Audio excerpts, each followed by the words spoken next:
of her research. She also found something called soulagement par Dieu. I'm having a hard time understanding it, not because it's French, because it means relief through God, but because it's just associated, it's just a broad generalization of being associated with difficulties in one's life. There's another distinction she makes of depression among Haitian women. That's called lutte sans victoire, like a battle that has no victory. There's no perceived end in sight. There's no perceived resolution to it. And that's a bleak generalization of or picture of the person's life. Please go ahead. We know about saisissement. How many people here have suffered saisissement at some point? Me too. Okay. Saisissement involves the sudden movement or rush of blood to a person's brain that comes from getting really bad news or sudden anger or sudden rage. And the symptoms include loss of vision or blurriness of vision, an increase in blood pressure, loss of appetite, confusions, a sort of like delirium, and inability to speak or eat. Sometimes suffocation, stroke, or death. It's serious. And when a woman is pregnant and she suffers saisissement, it's said to spoil her milk. It results in that gâté, and so when she feeds her child, nurses her child, the child can then become ill. And guys, there may not be any scientific proof for it, but it happens in the Haitian community. We've seen it. Okay. And also, if a woman believes that the consequence of receiving bad news during pregnancy can result in birth defects and actually death of the fetus. Please go ahead. Among Haitian youth, we found that 40% of Haitian youth, even those who have the economic means to seek the services of a psychiatrist, were experiencing symptoms related to violence that they had witnessed. Remember, Haiti over the past decades has had a lot of violence, and it's been on the news, and the school children go by and they look at it. It involves chronic insecurity, and of course, sometimes it's compounded by violence that they experience at home or at school. We also know that there's serious potential effects on children's learning, cognitive development, as well as cognitive attainment, intellectual attainment, as a result of trauma, violence, and what they have actually observed. Go ahead.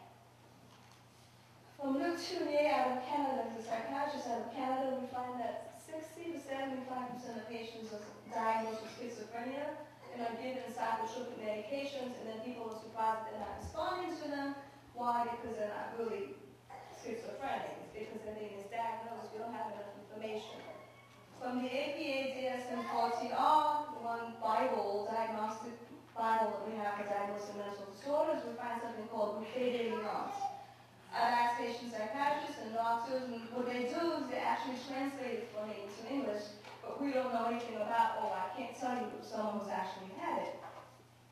We find that in the context of Parisian psychiatric hospitals, it's a diagnosis that's often applied to migrants, Haitian African migrants, and so it's in the DSM-4TR, but it's not really relevant to us as a people. Go ahead, please. This is what I saw. You can read. This is what I saw when I was in Haiti after the earthquake. I watched a man dressed in a suit covered with dirt, combing his hair with a comb, putting it in his pocket, walking like this, combing his hair again, fixing his suit, walking like this. I watched him for 30 minutes. He never stopped doing that. I watched a beautiful woman with dust covering her face. This was in, I think, October, months after the earthquake. And I watched her walking and gesticulating and pointing and talking to herself, her clothes ripped, the remnants of what was a nice dress on her. And I watched a little boy walking behind her with a bundle in his hand. His eyes were fixed to the back of her head. And he looked terrified. You could tell that was his mom. But she had somehow to compensate it. He didn't know how to deal with it. People looked at her and didn't know what to do. And they said, look, we're all suffering now. So we've lost the ability to comfort each other. We've lost the ability to respond to death and to disease in the immediate aftermath of the earthquake. But these are the symptoms that I've seen. Go ahead, please. That's what we know. And with that in mind, I'm going to introduce my colleague, Dr. David Conrad from USF Social Work, who's going to do a presentation that's going to help contextualize this. Please welcome Dr. David. Hello, everybody. So what I plan to do is to talk today about trauma in general, and talk some of what is trauma, and then what are some of the impacts that trauma can have on individuals. I kind of talk about it in terms of impacts rather than symptoms, partly for cultural reasons. Instead of thinking of it as a symptom or a disorder, it's something that has happened, and providing maybe a different way of kind of thinking about it. So it's not a mental illness, but rather it's something that's occurring in our lives and we need to address. So the wording was purposeful. First, when we think about the word trauma, it kind of is derived from the Greek word meaning wound. So it is something that hurts, that's gouged within us. And actually, it deals with either witnessing or being part of a serious or actual threat to ourselves, to our lives. And it's all sudden, unexpected, and it's horrifying nature. Causes terror. It is not just a fear, but terror, right? When we see terror, we often freeze, right? And so that's one thing that happens. When we find ourselves in that situation, everything that we have learned to do goes out the window. We lose all our abilities to cope.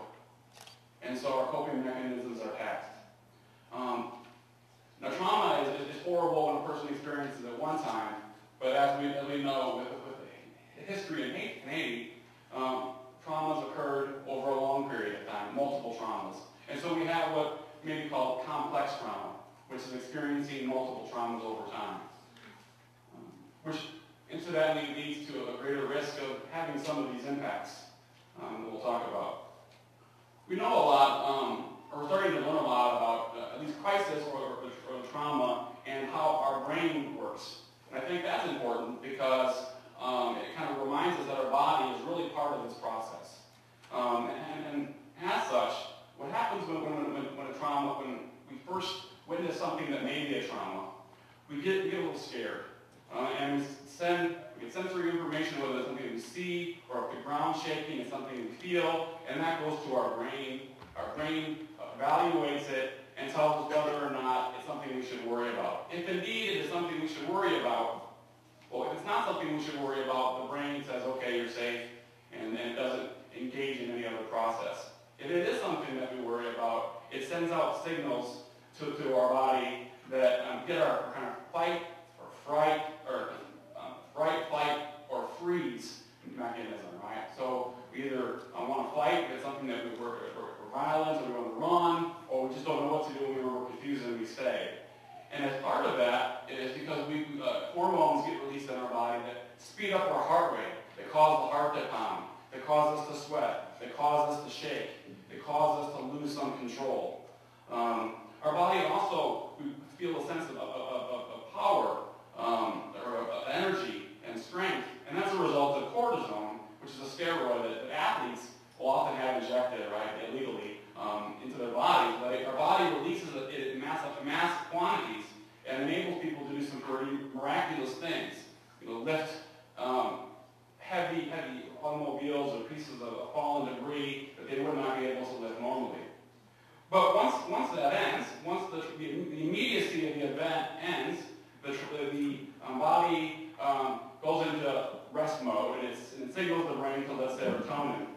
So it releases serotonin, which helps us to relax, and our body comes back to a state of calm.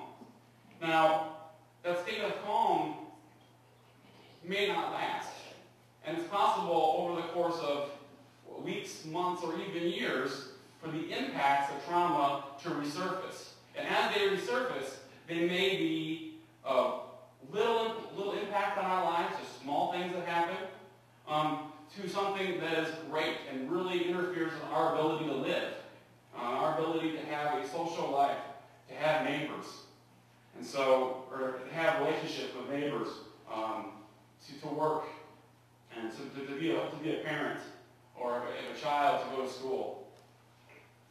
So some of these consequences, these impacts that we may have, some are biological, and among those, these are things to kind of look out for, and they may happen again. It may not happen within the first month, it may not happen within the first year, but it may show later on. One of the biological things is eating disturbances. People eat more or less. Problems with sleeping, more or less than usual, kind of like eating. There's sexual dysfunction, low energy, and a chronic kind of unexpected pain. Pain that may not be explained by medical science. We also know that there are cognitive impacts of trauma, and that includes lapses in memory, especially about the traumatic event. People often suffer amnesia. They can't remember what happened. Right? Maybe some of you who were in Haiti at the time of the earthquake do not remember the earthquake happening. It's something that happens.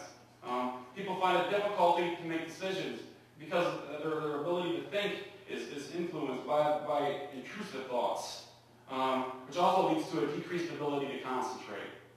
People feel distracted very easily, and they have an altered sense of time. So, minutes may seem like hours as people are re-experiencing the trauma that they were part of. Also, sometimes people have dissociative symptoms, which basically can be like they don't feel like they're part of themselves, or they're not themselves. They're kind of looking at themselves rather than actually being themselves. Right? They may forget who they are. We also have emotional impacts, such as depression, such as the ones that Dr. Rahill talked about, but also that include spontaneous crying, just out of nowhere, a despair, a sense of hopelessness, anxiety. People suffer panic attacks, especially when thoughts or events occur that remind them of the trauma. Feeling a sense of a lack of control, a sense of fear, a sense of anger and resentment. Also, a sense of numbness, not feeling anything at times. And that can be very painful. Guilty feelings. Why me? Why am I here? Why did my neighbor die? Why not me? Grief reactions, extended over long periods of time. Increased emotional arousal. Right? So easily, your emotions, you can be startled quickly into feeling the depression, sadness, anxiety, whatever. Hypervigilance. So you're constantly on the lookout for something to happen. Ready for the next earthquake to happen, the next whatever traumatic experience you experience, ready for that to occur at any moment. So constantly feeling like you have to be on guard. Also an obsession with death. Really thinking about death an awful lot. There are also behavioral consequences and interpersonal impacts. These include substance abuse. People start drinking or using drugs. They engage in compulsive behaviors. Some of these behaviors are self-destructive and impulsive, and people can get easily in fights or engage in behaviors like substance abuse, sexual behaviors that are inappropriate. Often there are sudden, unprovoked anger. Again, well, part of this is the emotional arousal or the adrenaline gland, the adrenal glands shooting again.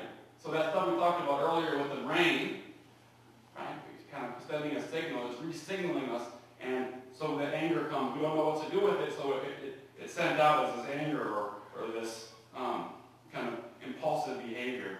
Often people have a decrease to make healthy decisions in their lives. And sometimes this is because they were amazed, shouldn't be alive anyways, a feeling of shouldn't be alive anyways, or wishing to die. Also, people will avoid situations that resemble that initial event. People may move away from where they had experienced a traumatic event. We also know that there are problems in relationships that occur. People withdraw from their relationships. They withdraw from their regular routines. Close relationships, including family, are often distanced. People don't want to pay attention, or they kind of isolate themselves from those who love them. And as we'll see in a minute, having such support is one of the most important things that we can have to help us move forward. Hostility towards others. Again, argument with family members, employers, and co-workers, and feeling constantly threatened by others. These are all things that people may experience. Now, Not everyone experiences every single one of these, but they do experience a few. But it goes beyond just the cognitive, the emotional, the behavioral, the interaction, and the interpersonal or the relationship-based things. We often experience crises of faith. So people will leave from a traumatic experience no longer believing in a higher power, where they once were very religious, or they really feel there's no sense to life anymore. But coincidentally, the reverse may also happen. And I think that's really important. We know we're learning this from veterans who come home from war, is that the atheists, people left as atheists and come back very much with a lot of faith. And so sometimes out of trauma, faith can emerge. And out of trauma, a sense of meaning can emerge, a way to move forward with your life, to recognize that life has a greater purpose for us, and that we're here. And so it's important to kind of make these kind of either contradictory, but yet they can occur. Right? So while one is the first is kind of negative, the second is actually very positive and can help with coping. Just real quickly, we're also starting to recognize that people who help during traumas also can suffer from the impacts of trauma. And that's what I want to say here. And that's kind of secondary. Hearing the stories of trauma and the people surviving trauma can be itself traumatic. And so people who work to help those who are survivors of traumatic events also need to pay attention to the impacts of trauma. Just real quick, this is a real graph that I want to kind of point out that the trauma, like I said, it's a tax of your resources. You have an instant fall in functioning, or maybe a delayed fall in functioning, but you can get better. And getting better is about having support and resources. Having family and friends and community around you to help you. And it's about getting that as soon as you can. And so as soon as we can provide resources, put them on the ground, we can move people back to where they were before the traumatic event occurred, and maybe even move them to a point where they are doing much better. That's what I have to present for today, and I thank you for your time.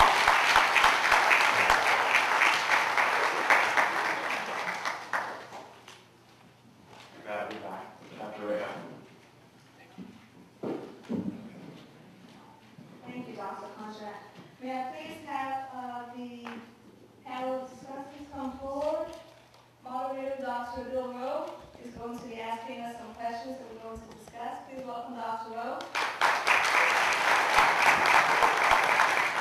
And actually, Dr. Vital Ringo, that's me.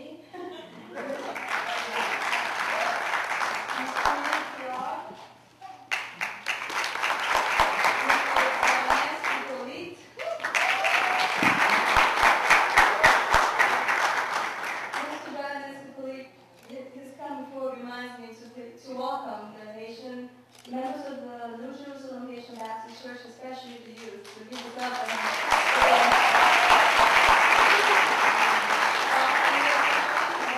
mental health, Dr. Nancy, and Dr. Allison Sullivan, who's going to be wrapping up things for us and summarizing. Please come forward.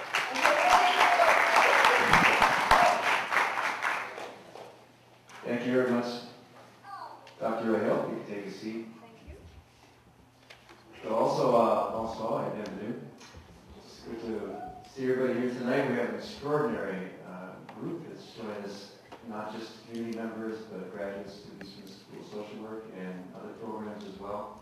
And we have a word from our boss. Word from the sponsor, sorry. For Haitian community members, we're going to provide an opportunity for you, as well as members of the audience, to ask questions or make comments at the end of the discussants. And Jeannie Fior will be translating. So I'm just going to say this in Creole. Tout le monde qui est là, qui est haïtien ou bien haïtienne, si vous avez une question, là nous avons des discussions à faire. S'il vous plaît, campez, posez des questions et puis, mais si vous n'êtes pas à l'aise à nous, on nous tout dégager. Mais si nous pas à l'aise, Jeannie Fior a traduit pour nous, okay? Johannes also will translate, okay? And if Mr. Rayville is here, Thomas? Okay, thank you. That's my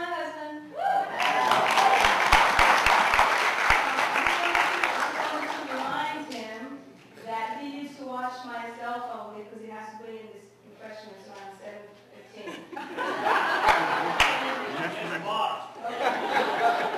You got that right. You got it. Lovely. Well, just a couple of quick comments before we get started.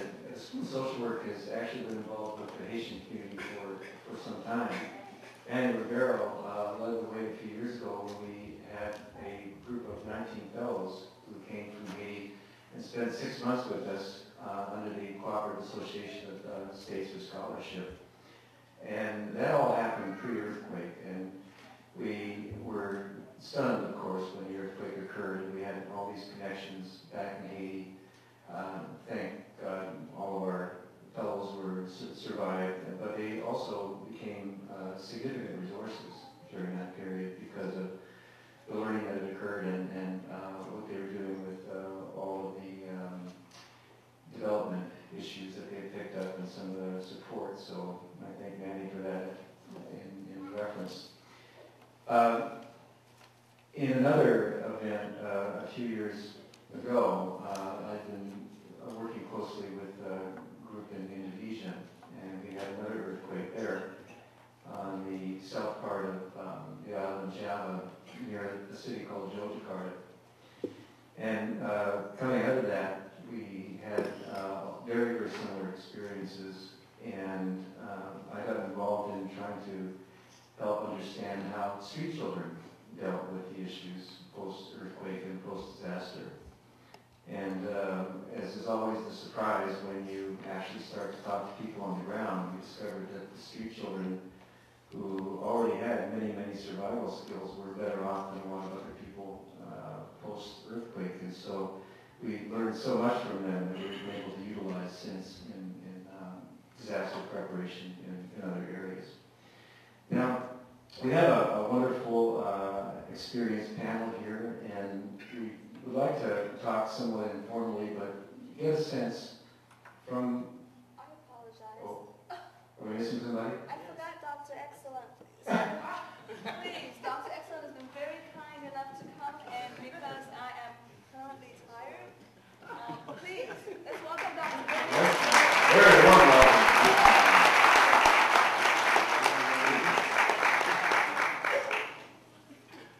Thank you.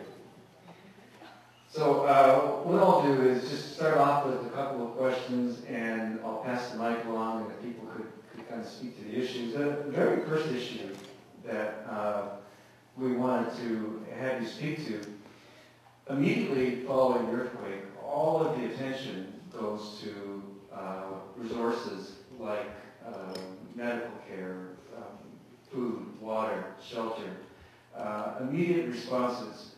And the mental health issues tend not to be responded to nearly as quickly. So when you were asked to sit on this panel and think about and talk to us a little bit about the mental health issues, perhaps you could tell us a little bit about what you thought of at first and what you then thought of are some of the mental health issues that were facing Haitians during this early period. Would anybody like to start?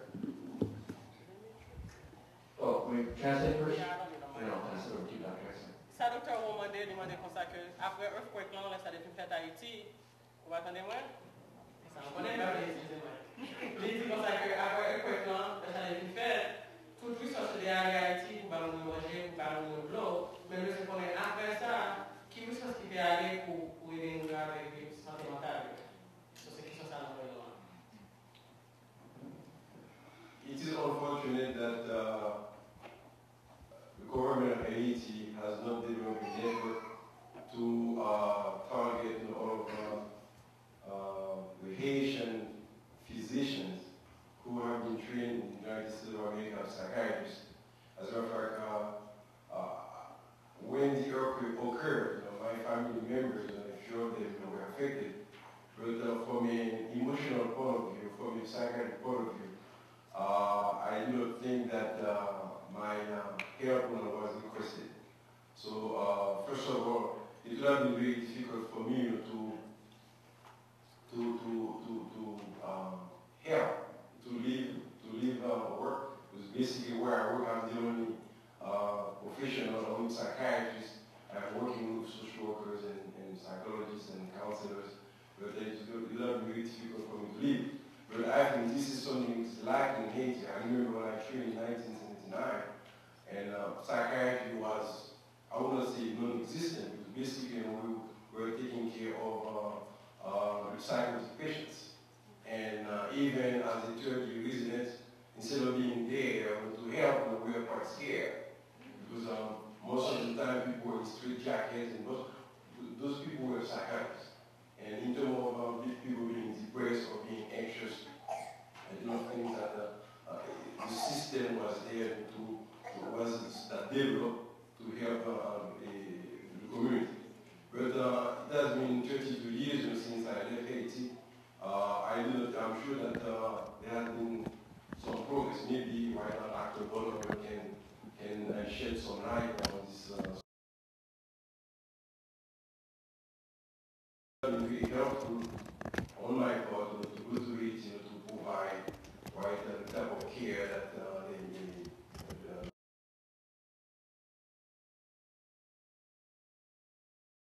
I'm a consultation liaison psychiatrist. I focus more on medication, basically I'm a psychopharmacologist. So where I work, as I said, we have a network of social workers and counselors and psychologists. So even though that I don't provide kinds of counseling directly, but I do work with them so that I can provide the kind of care that the patient needs. I was very excited to be part of this panel because I work with the Haitian community here in Tampa, and I know in terms of mental health, I have clients right now who have mental health issues. But again, when we go back to the roots is how do we, mental health is not defined, and I always go back and tell my supervisor, and I tell her the main concern for us is we cannot just, I don't just go in and say, okay, we're going to seek psychiatric help, this is what you need, this is what you need. I actually have to engage, and I'll use my people, because I'm patient and I'm proud.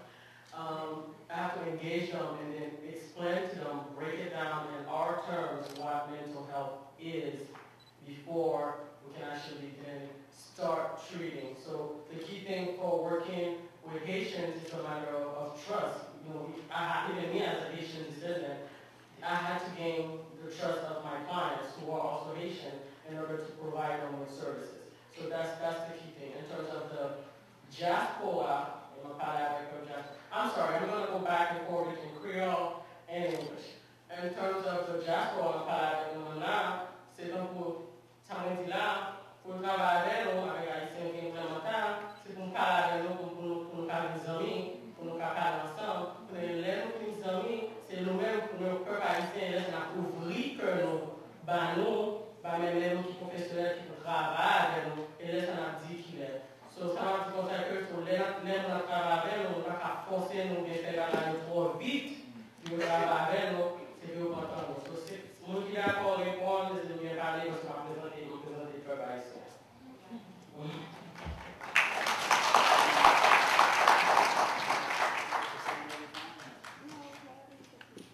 I'm Neil Theory. Nice to meet everybody. We're a community mental health and Northside Mental Health Center just south of the VA over here. Primarily dealing with children. When Jeannie asked me to be involved, I was very honored that you asked, number one.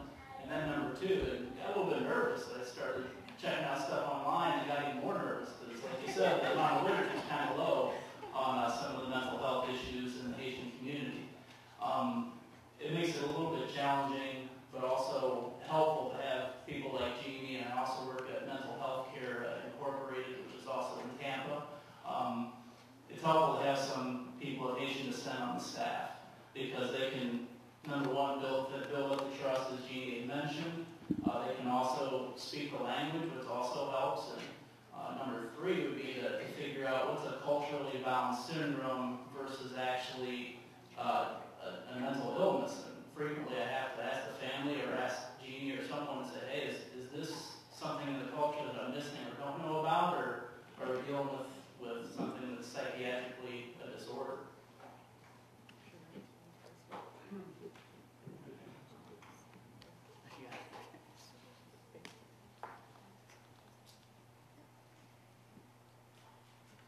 I'd like to thank everybody for showing up.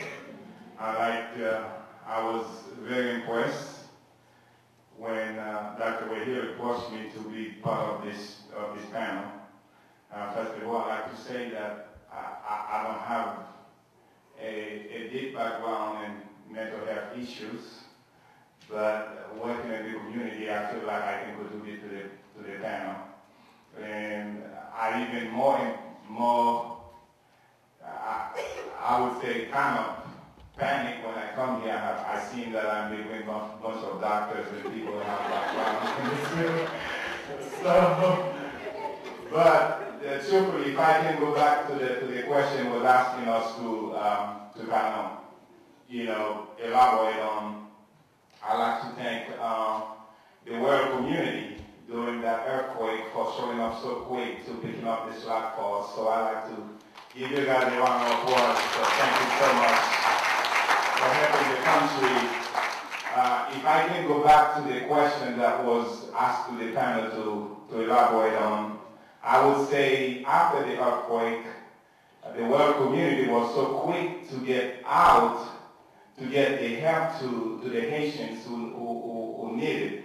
But I think there was a lack. The lack is the Haitian government was not prepared for this. They have no clue what's going to be done and how the help will get to the people. That was more what the problem was. I think the world community did a pretty good job to get whatever resources was available to them. But I'm ashamed to say that, but I think we were not prepared for what was coming our way. So I'm sure if something like that might occur to some places, I hope not in Haiti, but it should not be happen again, I guess the Haitians will more prepared to that. As far as mental health around the Haitian community, I think that was an issue well before the earthquake. Until 1938, there was no really research done scientifically. That issue was not brought to light. After 1980, that's when Haitians realized, that's when there began to be some research is done in that aspect.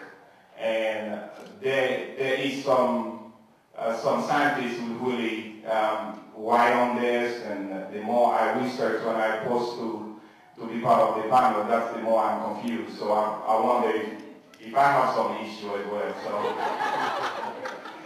But I'm sure that was the first question, but we will have some other time so I can elaborate more to some experiences throughout the community, either in Haiti or here in Tampa Bay area.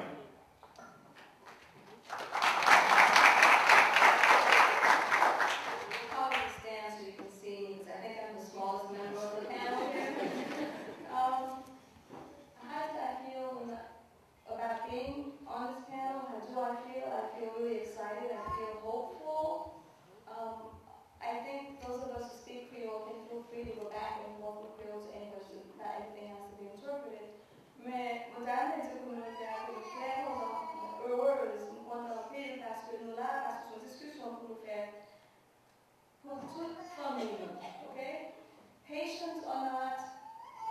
When you mention mental health among Haitians, you mentioned trust. I'm just going to try to wrap up what we discussed in response to Dr. Ro's question. Trust is important, and there's a specific kind of trust among us called reconnect. Combien ici là qui levez les mains, se connaît, se pas reconnaître, on ne va pas faire. So reconnect is very important. It informs the relationships with viewers, and it characterizes how that relationship should be. So trust is extremely important. So mental health has to do with trust. You ask, how mental health, how we define mental health. And I'm going to give it back to Dr. Rose so you can actually clarify in case you did not answer this question. Thank you. Well, we heard in your presentation, Dr. Real, about the research that's been done, research that's not been done, and how difficult it is to translate from symptoms and experiences to understanding the underlying mental health further and start to think about how Haitians, in fact, themselves define mental health and mental illness. And I think it was Dr. Conrad certainly helped us understand this issue in terms of trauma and the effects on the brain, the effects on the behavior. And Dr. Glover had brought up the issue about spirituality sometimes is a better way to think about the cultural component of this than to think about mental health and mental illness as we define it in Western culture and European culture. And so perhaps each of you could think a little bit about how you would see or how you think about Haitians defining mental health and mental illness. And I was struck by your responses, Dr. Excellent, because our ability to respond to these issues are often, certainly in our culture, through medication, and that's the massive way, but it sounds like in a situation like that, no medication is going to kick in that fast. And we're not going to be able to get it to people that fast. So other issues may be relevant. As far as mental health care is concerned, first of all, I don't think that I have the knowledge to opine on how mental illness is defined in Haiti, because I remember, as I said before, during my third year of medical school, the training was, I only spent 1 month, okay, at the clinical psychiatry, at the Georgia psychiatry, and during my residency I also spent 2 months. And I remember 114 students, were graduated in 1979, and myself, but none of them has chosen psychiatry, because there was no basic training in psychiatry. There was a psychiatric unit only to protect the community from the people who were called crazy. Because basically, mental illness was rudimentary. Okay, so I do not know, during the past 32 years since I left, there has been some development. But as a fact, there was only one state university system. I don't say now there are more than one. But not only are there development also in Cape Haitian, also in the south. So possibly, so mental illness has expanded. But as far as I'm concerned, there was no mental illness. There was mental health care. Fair enough. No whatsoever. Thank you.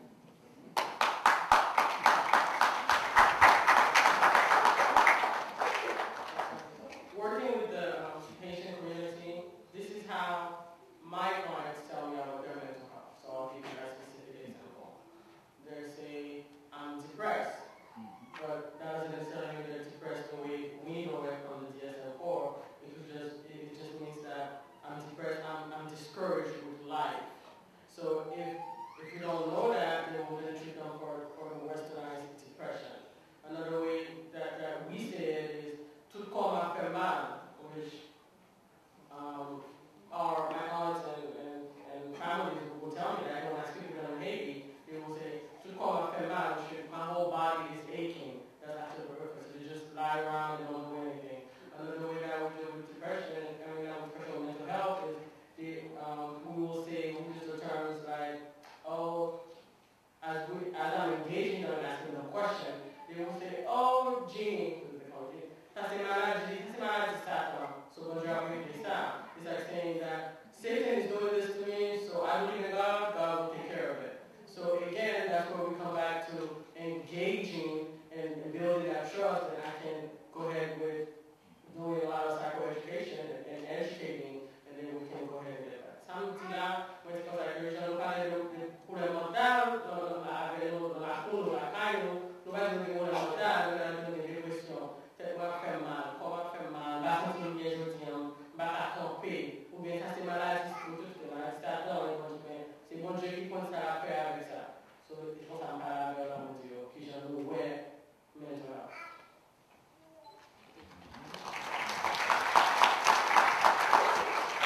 Just want to add to what Dr. Exelon said about some of the characteristics and some of the lack of knowledge. Here, if people have been in the States for 4 or 5 generations, like my family, you start talking 4 generations ago, oh, so-and-so is depressed, so-and-so had anxiety. And it's part of the culture now that some of the treatments are more accepted, more available, and hopefully improving, especially with the medication aspect. And if there weren't a lot of medications 20, 30 years ago in Haiti, that whole conversation doesn't exist. My guess is there's a lot of resistance, and there's been some resistance at times in the office about, I don't want to add medication stuff, and I'm not sure if it's, how quickly it's going to get better. And I have some comparisons from other countries, such as Cuba. I see some of the people from Cuba come in as well. And some of the medication treatments are what's available in Cuba. So you'll see a child who's 8, 9 years old, and the most common thing that we generally see in an 8 or 9-year-old is the attention deficit hyperactivity disorder, the ADHD. You use some sort of stimulant medication to treat that. In Cuba, they may have only had something like thorazine, which is one of the oldest antipsychotic medications. Will that work for some of the hyperactivity? Maybe, but again, the benefit-risk ratio that exists with those medications can scare a lot of people off if someone has a severe reaction. So it's probably going to take a little while. I don't know about the access to medications when they are indicated for the treatment, but here it's less of a problem versus someone who just came in, whose family just came in and seeking help.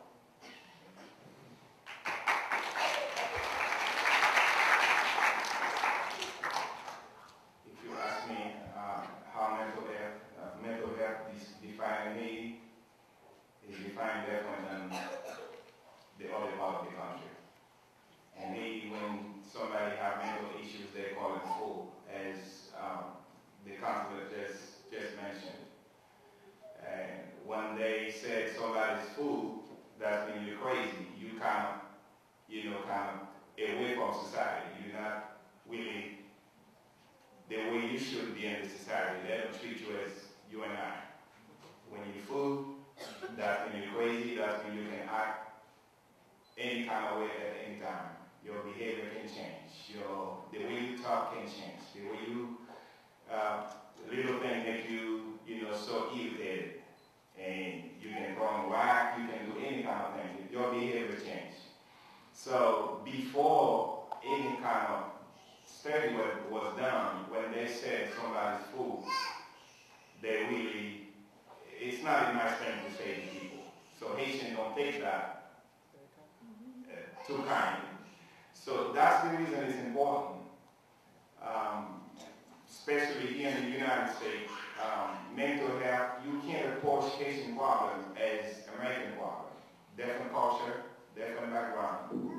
Haitians, in order to serve them, to know exactly how they feel, you got to be close to them. You got to be, as I can say, you can associate with the problem. You can feel their cause. If you don't know the roots, if you don't know the culture, it's going to be hard for you to diagnose or to dissect exactly what's going on. As Jean was saying, if you don't understand the Haitian culture, it's harder to treat a Haitian patient. I'm not a doctor, but I know that from dealing with Haitians. Haitians is not people who's going to come and tell you their problem. It is not easy that way. So you can live next door to Haitian, live with Haitian, they can be suffering. And they try to hide it. They're not going to reveal it. Even though when Haitians have cancer, it's hard. Because they try to keep it for themselves. So mental illness, if you don't understand the culture, it's going to be hard to diagnose, to dissect the problem. You got to go to the roots. I mean, it's part of the ancestors. They're strong. That's why, the Haitians have a lot of endurance. And when you look at the people and the face of the people who's been victimized by the brutal earthquake was just happening. Some of them come here when you go to the hospital and you can see them, our church, back and forth in the hospital to see them. They're really reserved. They're not really, it's going to open to say, well, he's our problem, he's our problem, try to help. You got to feel they got to feel some kind of connection to open up, so you know exactly what's going on. I think there will be some more questions. If we have some time, I will elaborate more with what I'm trying to say.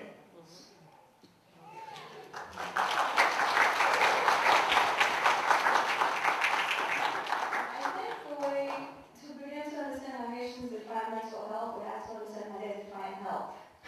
I believe it was DeSantis who wrote in 2006 about how Haitians define health. They define health in the context of the ability to continue with their regular roles as a provider, the ability to work, the ability to think and to fulfill their obligations. That's health.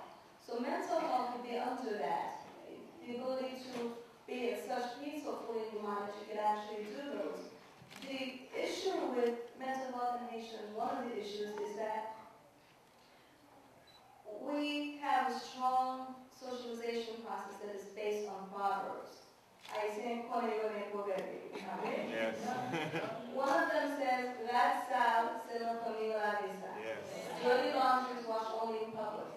I'm sorry, it was only in Thank you. Exactly. So it's not likely, it's not easy to seek out and understand what mental health issues may come up because they're hesitant to discuss with anybody that is either not a direct family member or someone who their work will good at, right? The other thing, okay, we're having a little delirium here. Regarding mental health, there's stigma and shame associated with mental illness in Haiti. So there is the faking that everything is okay, that just mentioned.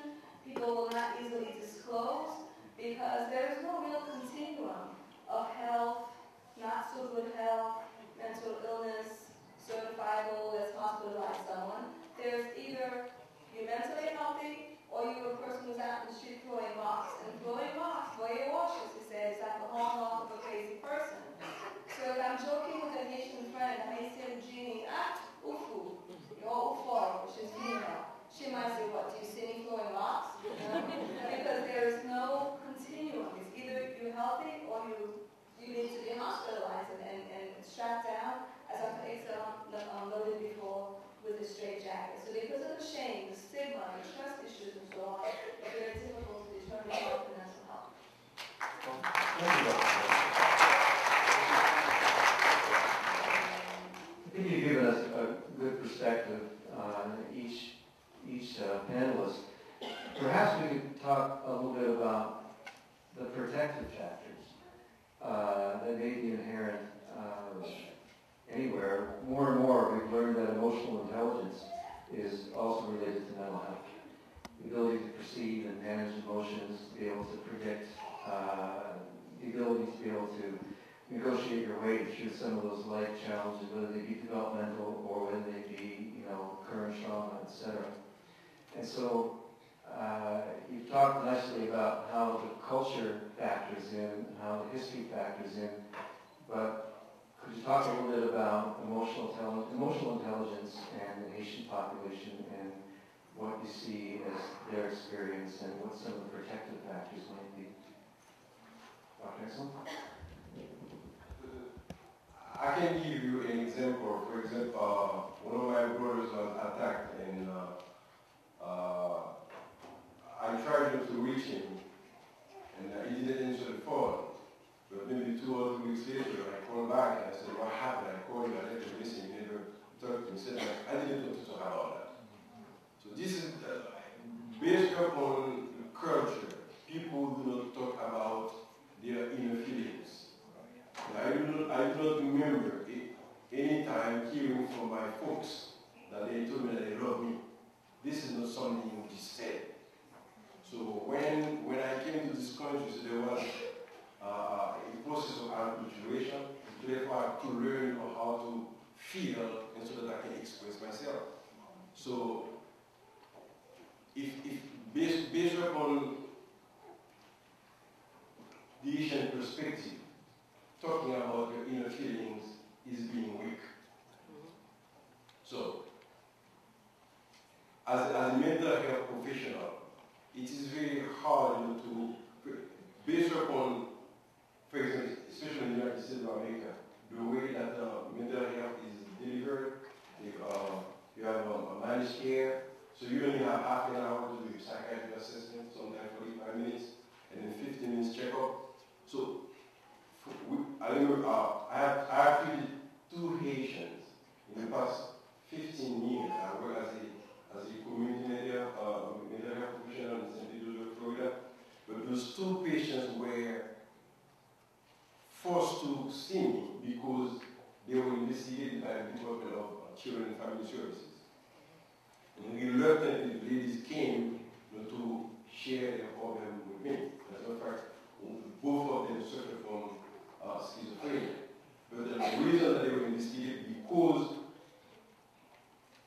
their children were observed behaving inappropriately, so the school had to contact the Department of Children and Family Services so that help could be delivered. So as far as emotional intelligence, I wouldn't say that it is non-existent, but this is not something which is explored. Thank you. Yeah. Thank you.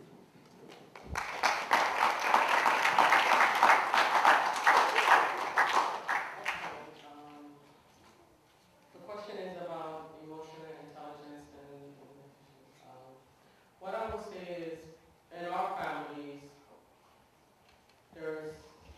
there's mom and dad, but most of the time it is mom.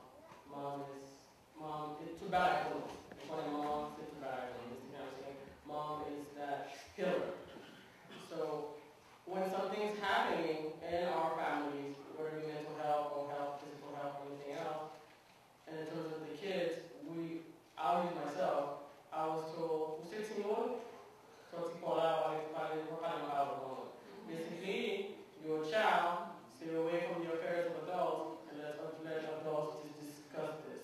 So I'm saying this because we have a lot of young people here, is to say that in terms of behavior, I know we have professionals here as well who work in the school system, when you see the kids misbehaving, we label them as ADHD, which is the most popular diagnosis now, you have, as a social worker, as a guidance counselor, you have to look beyond that. It could be, it's not ADHD, it could be that the kid at home is seeing that mommy and daddy, or mommy and grandma, or mommy and auntie, whoever's there, discussing things behind closed doors. And the reason I'm saying this is because I'll give you my own personal experience. They're discussing things behind closed doors, but you don't know about it. So that can make you anxious. It can make you wonder things. So when you go at home, you internalize everything, you hold everything in, and then when you go to school, you act out. So as a guidance counselor, as a professional looking for myself, we need to look beyond that. Like, what is happening at home? What is going on? And go back again to the trust cycle. You have to engage the parents and get to see what's going on. And I'll bring in the term of resilient. I think what happened with my people and myself is we've heard that term, Haitian is young. So even growing up, I always heard that. I was put in time with me. You're Haitian, you're a strong woman, you're resilient. So as you keep hearing that, so it tells you, the message it sends to you, what it sends to me is, well, when I have issues, I'm Haitian, I'm resilient, so I deal with it. I internalize it and I don't discuss it. I don't bring it outside of the home, even discussing it with my own mother. It takes a lot of, oh, okay, I can discuss it, I can talk about it. So I think another thing that eventually we'll talk about is about resiliency and Haitian. It's a good thing. We're strong people and we're proud of it. We're strong. But at the same time, I think that's also an underlying message that's also holding us from expressing ourselves. Le bon, yes.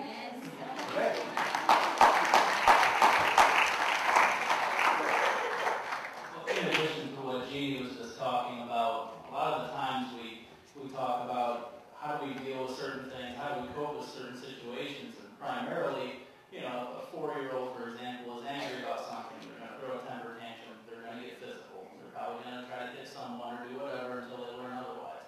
But we think of more mature ways to deal with it include identifying your feelings, labeling your feelings, talking about them, how do you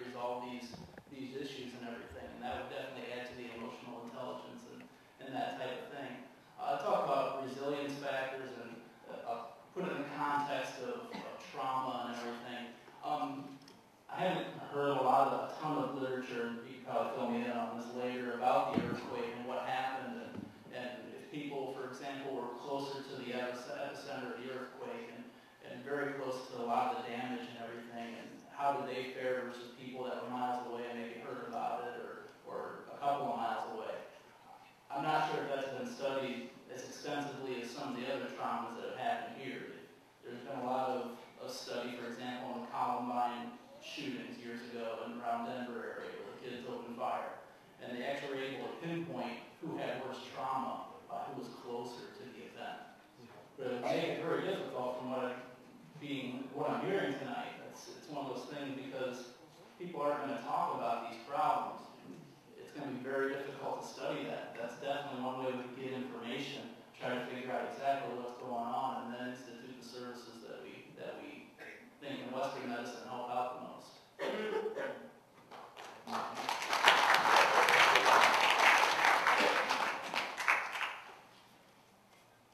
With that question, I really don't know where to begin. It's all going back to our ancestors. The Haitian operate, in Haitian history, there's a guy called Capo. For those of us who Haitians, we know him. It's one of our ancestors. The bullet is flying over his head and he's crying on our lung. That's been, let's quest ahead. So all the Haitians growing up to believe, no matter what come our way, let's quest ahead. That's Haitian way. Todo mundo comprende? That's Haitian way. So that's us. That's something, that's the reason I said, as I mentioned, in order to understand the Haitian problem, we got to go to the roots to know what's going on. As Jimmy was talking about the way the parents do things, when they have family issues concerning the adult, they don't try to wrap up the kids around that issue. They try to separate that issue from the kids because they felt like there's a level they grown up understand things and the kids not. I can use one of a young woman on that. I believe she's here in that building. She's here in that among us. During that earthquake, she had a tremendous injury. She had a glass fell over her head. She's a young woman. I believe she's sitting here somewhere. And she has some mental issues. She has some trauma. She has, I believe, some tumor. Well, they were well in. So they treated them for a little while, and we listened. That woman, she don't have access to any kind of health care whatsoever. And that's going to be a tumor. I'm speaking this way because there may be some physicians scared about that issue, and I can't live without that. And she comes to the church, we sit together for a long time and talking and have conversations. I never knew that she had that kind of problem. She's strong as it can be, but it is dangerous as it can be also. So right now, one part of the reason that when Dr. Hill approached me on that, and I feel she was so passionate about it, she cried, and my lovely wife sitting there, she was crying because she's also in the healthcare. She knows what's going on, and we felt very devastated by just hearing the testimony, even though I have about 11 members of my family down there, and 2 sisters and two of my closest. So that was a terrible thing, but people don't feel comfortable in talking with other people about their problems, their needs and stuff. So really, it's all going back to the way we grew up and the way we was raised. Our background is kind of different. So it is very hard to explain our personal problem, and it's easy to kind of, let it fly like that. That's not patience there. So I don't know any other way to explain what I'm trying to say, but I can see your face. I understand what's going on. It's really terrible.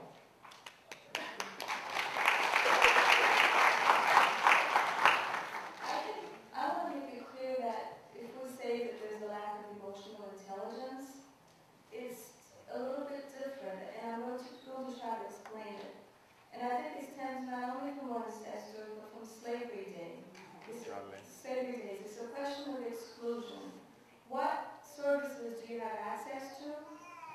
what feelings are you allowed to experience and to express? Well, after my first child, I believe I was going through postpartum depression. I was crying all the time, and I was a hot mess, to put it simply. I called my mom, a woman has 2 master's degrees, bright woman. I said, Mom, I think I'm going through postpartum depression. And I'm going to say it in Creole first, because you'll understand. I'm not sure. I don't say I understand the minute it comes to.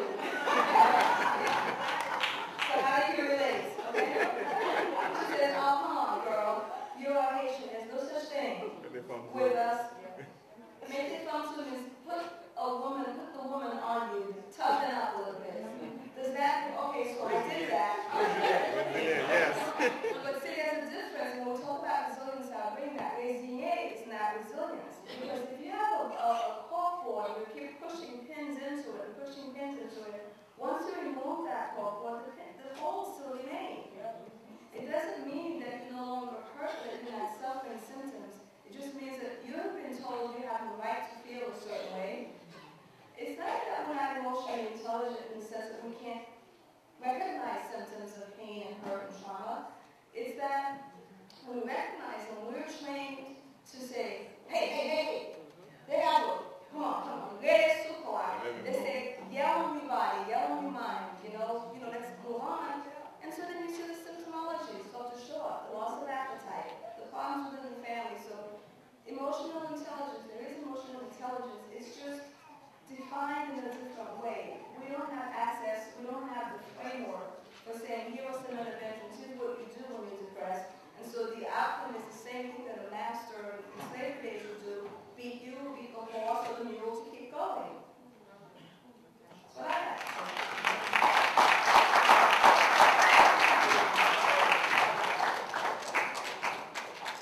think that the panel, in many ways, has spoken to all of the questions that we had laid out. The issue of resilience was one that I think you've identified very well. I'm wondering if there are some questions from the audience that we could pose to the panel at this point.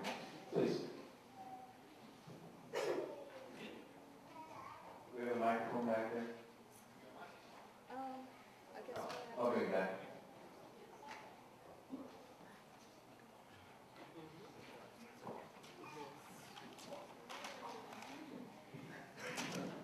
Thank you very much for this discussion. It's great. I mean, mental health counts on the student here at USF.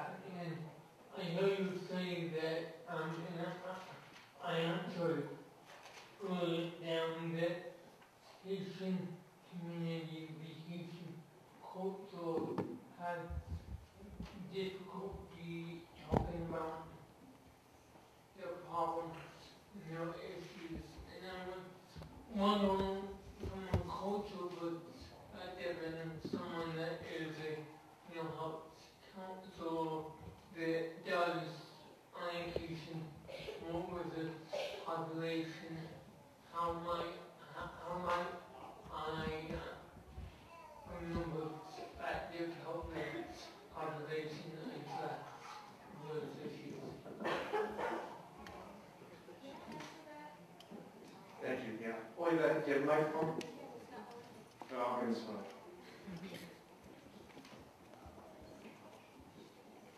You can speak to it, though. I'd like to answer that from a person who's done counseling in the Haitian community for over 15 years as a licensed therapist. I've written an article. It's called Metaphors as Contextual Evidence for Engaging Haitian Clients. It's in the American Journal of Psychotherapy. I'm happy to give it to anybody who emails me or look it up online. I found that just because I spoke the language and had great therapeutic skills as a clinician, those were not sufficient to engage clients who had no framework for what to do in a mental health context. So what I did what we teach our social work students. The clients are the experts. Use the cultural context. And so I used our storytelling tradition, Creek. Any Haitian in the audience knows the Creek Acts. Like my Malcolm's Day, tell a story. So what I've done is I encourage the client to tell me a story that has you in it. And it took a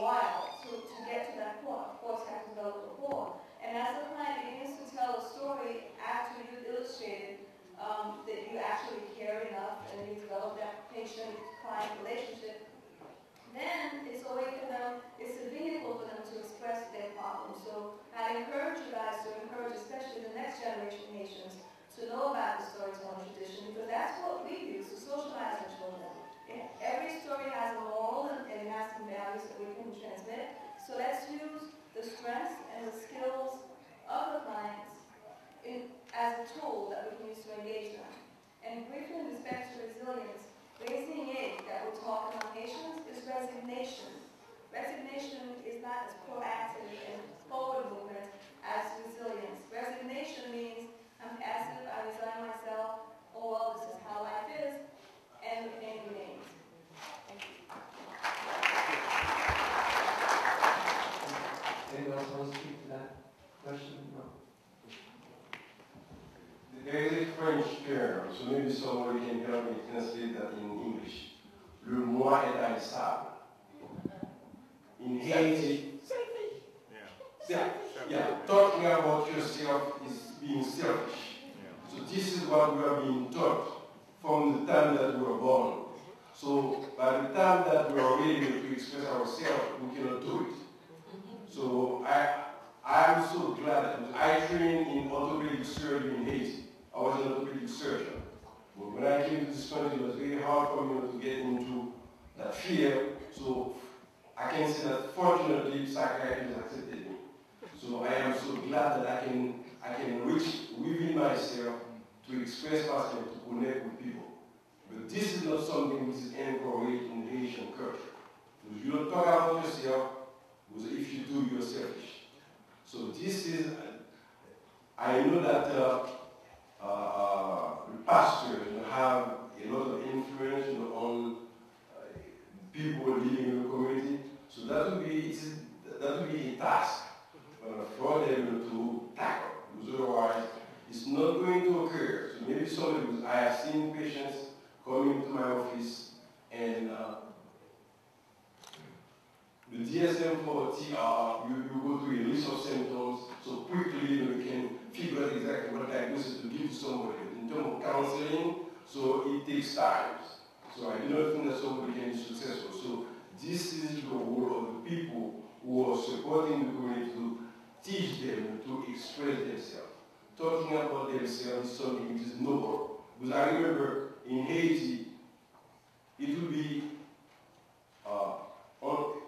unacceptable for anyone to talk to an adult and to look at that person in the eyes. You're being summoned to look downward. You're not supposed to do that. So therefore, expressing yourself is not noble. So maybe this is the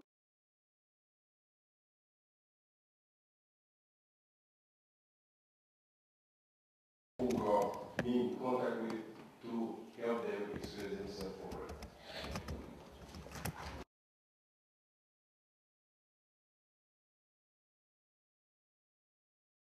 With the Haitian population, you have to work in terms of to allow the patient to allow, like I said, the pastor, if they're involved in the church, the pastor to be involved in their sessions.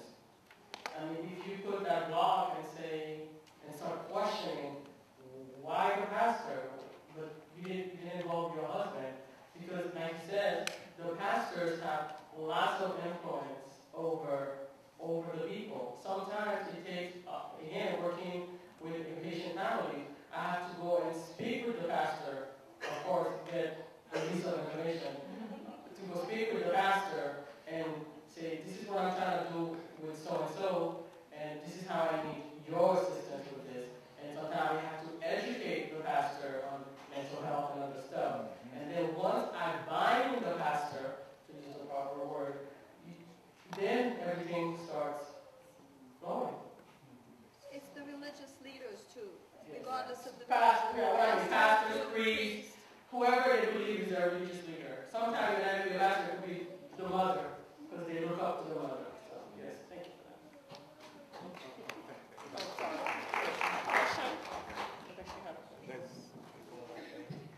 A question in the back here? Okay.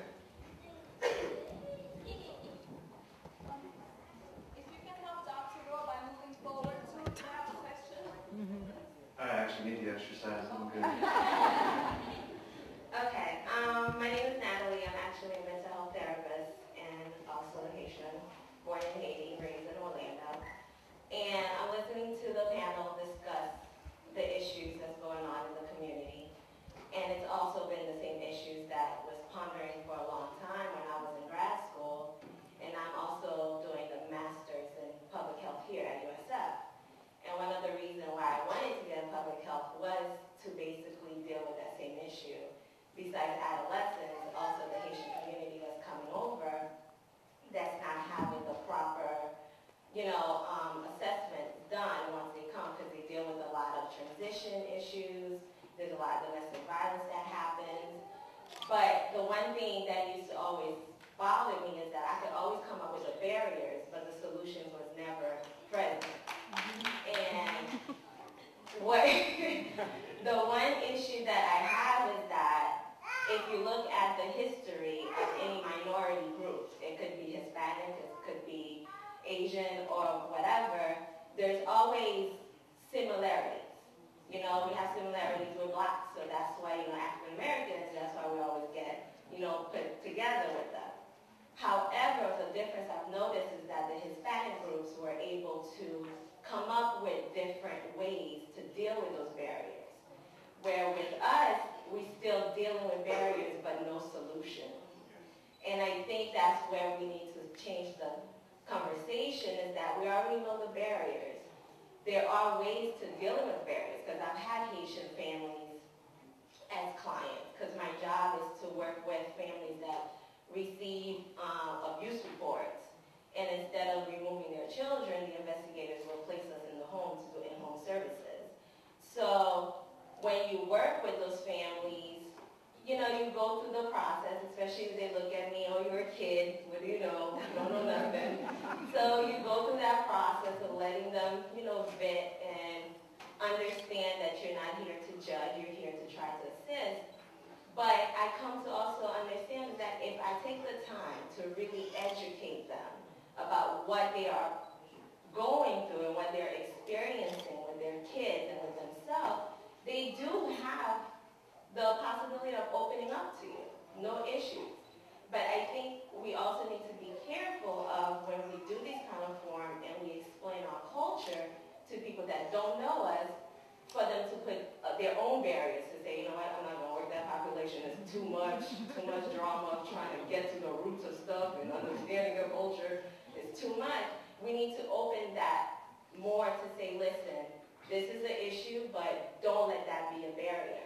Because the Hispanics have the same issue, and they were able to break through, and I think we can too. But I think we need to change the conversation to more of a solution to the barriers.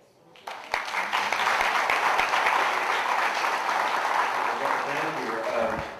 I think you just provided us some pathways in that direction, which is excellent. Totally agree with you, Natalie. Thank you for being here. Having been new to the Tampa community, I was not aware that there was even a forum for discussing the problems yet. So we're beginning here. We'd love to invite you to be part of the solution.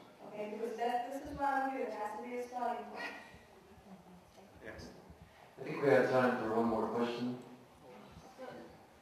Since I'm so much a question, my name is Kathleen Lamont and I'm a student. I'm doing my master in mental health also at Springfield. I recently came from Haiti. I was working on my final project, understanding mental health in Haiti, how the lack of education in mental health in Haiti impacts our Haitian living here in Florida. So while I've been listening here, yes, there's a lot of good information you gave about mental health in Haiti. But what I found out over there is the question of culture when we come to talk about voodoo. Whenever people is having issues with mental health, they don't even think about, okay, if there's something that I have to take care of. They think, okay, I have to go to see the voodoo priest. I have to do this before I come to the doctor, because what you said, Dr. Rahim, that's your name. So that people, they don't know, they don't really take care of their medical situation, how they're going to be able to take care of their mental health. In Haiti, we say, like, un esprit saint dans un corps sain. Ceci dit, a healthy body in a healthy mind. So therefore, we have to educate our Haitian population in order for them to understand how important it is to take care of their mental health in order to take care of the body as well. Thank you.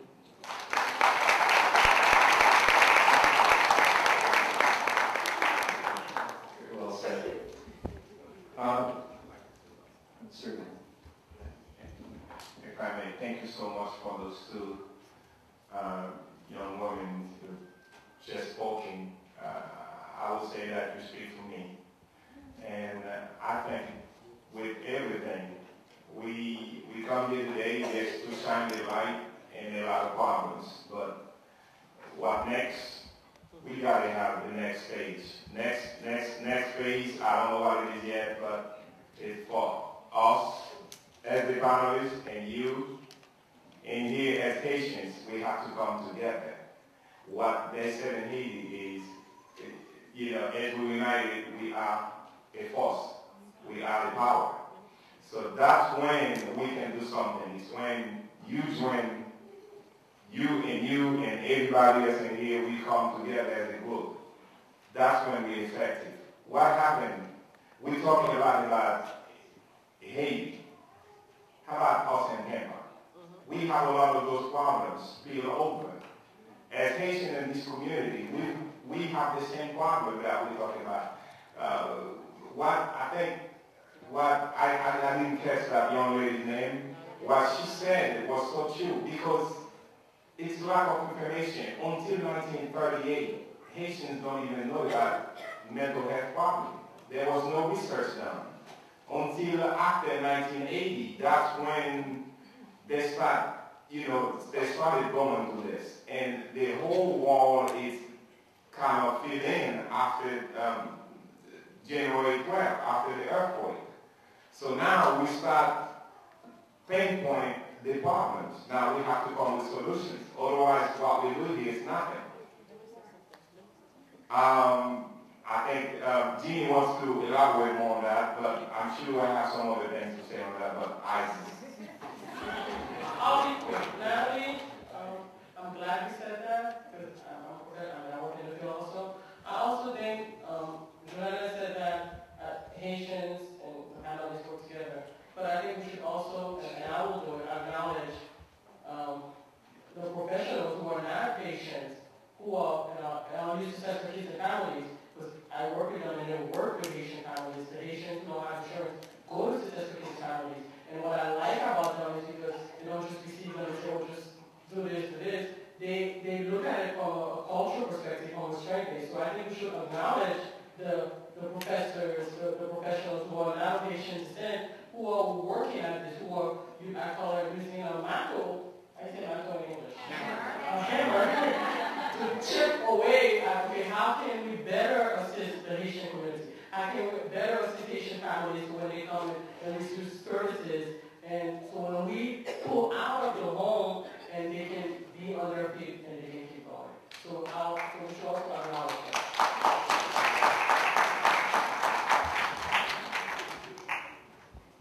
Thank you everyone for your comments, participation. Thank you, Dr. Rowe, of course, for your excellent job tonight.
notes on all the information that was shared here.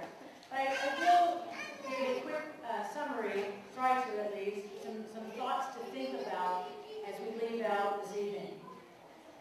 Some of the terms that were used over and over again that are very strong, apparently in the Haitian community, and was really strong here tonight, was honor, respect, and unity.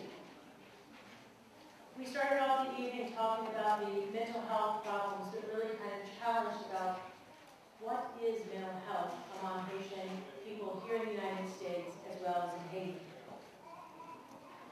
Dr. David Conrad defined trauma as a wound, and I think he really expanded that it's a wound of the mind, body, and spirit, and that all three of those have to be considered.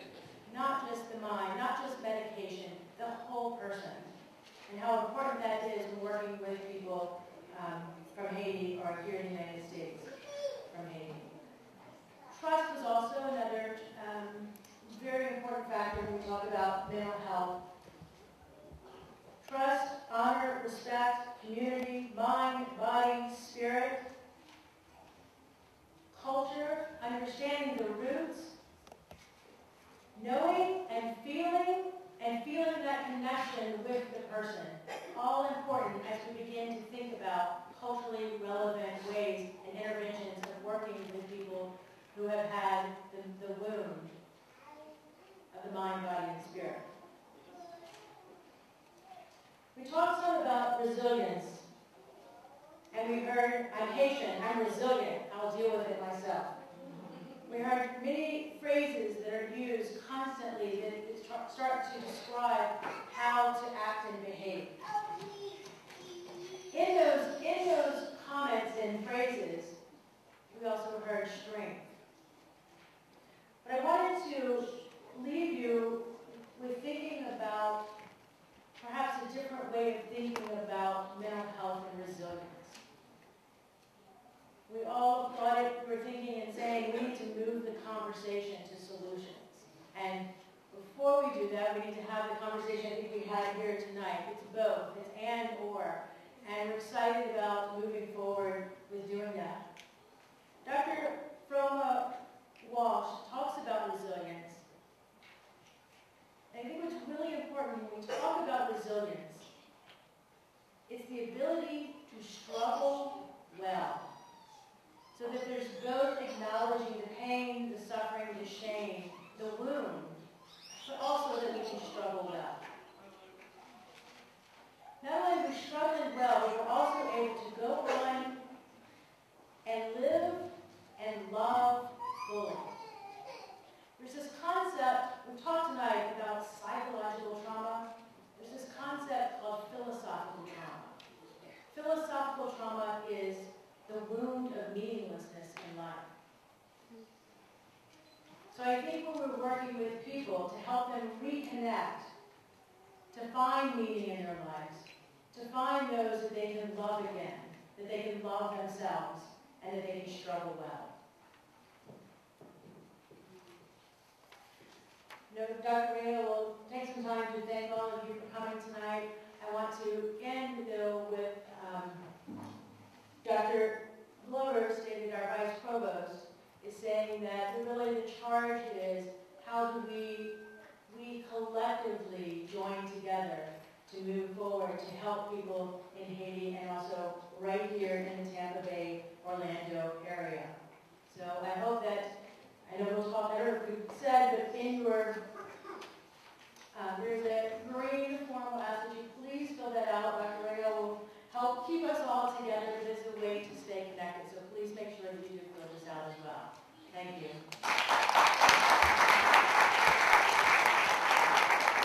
Thank you, Dr. Salula. Excellent job summarizing what we discussed today. Did you do an excellent job? Thank you, Dr. Rowe, Dr. Excellent, Ms. PR, Dr. Terry, and Ms. Philippe for the wonderful job you did. Thank you. Again,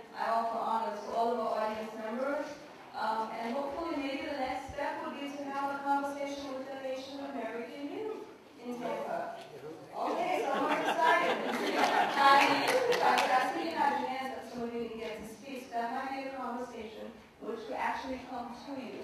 We didn't come to do for you, we came to do with you. That's the message I got in Haiti. So we're coming to do with you, and we're going to have that conversation. Special thanks again to Dr. Yegides, Dr. Glover, Dr. Bonham, Mr. Rivero, Dr. Borno, who introduced us to Dr. Excellent, Success for Kids, Institute for Black Life, ISLAC. Am I forgetting one? Anybody else? Dr. Wakefield students, anybody here? Yay, okay. Students from Public Health. Great, thank you. Migration Studies. All right. And a special thanks and honor I offer to my colleagues, the USF social work faculty who are here to support. So much means a lot to me. And my husband is running around delivering food and taking pictures. And please fill out the form. We have some refreshments ready for you. And 1,000 thank yous for your presence here tonight.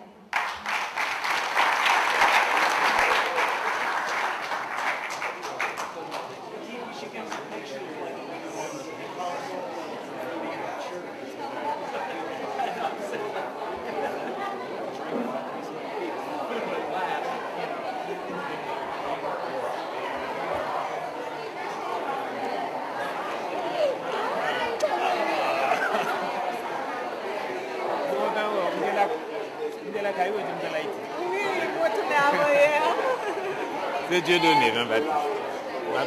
C'est terminé? Ok.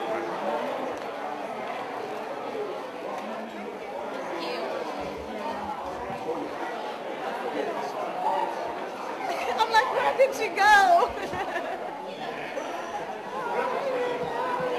Natalie. What a surprise. I didn't expect to see you. I didn't tell you where you standing there. Oh, you saw her? Yes. You're the only one.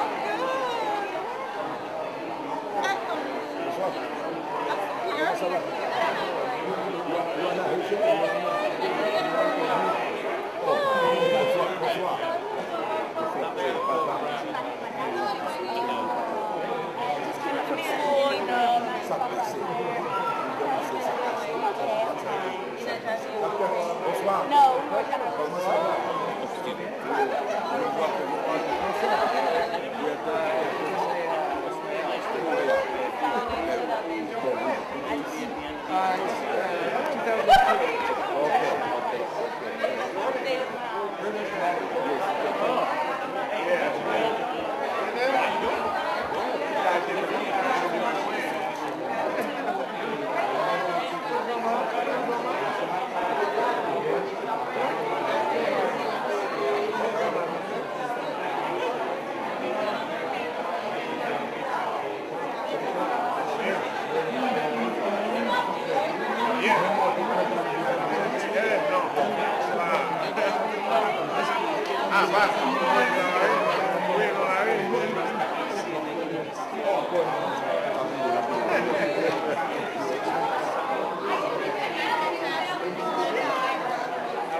Harry, don't forget that you have to give me a ride.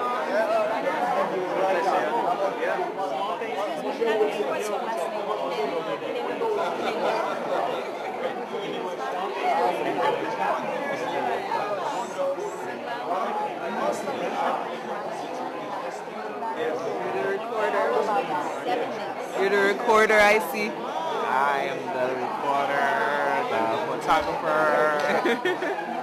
all the ER. True. Good stuff. So you work here or you're a student? I'm a student in the social work program, master's program.